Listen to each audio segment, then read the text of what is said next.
Welcome back to this video. Here I will explain how to import libraries. Let's say test.py.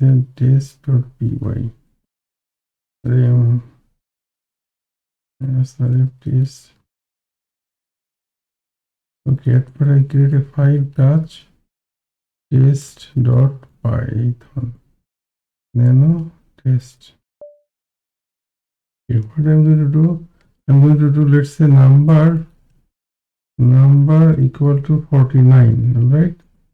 Let's say square root, square root equal to math.sqrt number. Right. So this is 49. We want to do square root. Result is 7. Print square root. Okay. Now see what happens. Control O.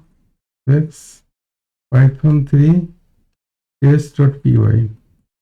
You see here it is showing the error that name math is not defined. Did you forget to import math?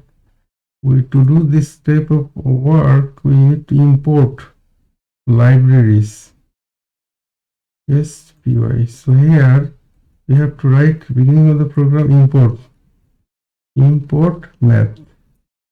Okay, we are importing math library and this math library has this function. All right, now save it. Python 3.test.py. See, result is 7. So this is our code, right? Now see here is the math.square root. This is coming from this math library. That's why we need to import libraries to do something, like pandas also. For data we use libraries. All right, so this is how to use library. There are many libraries.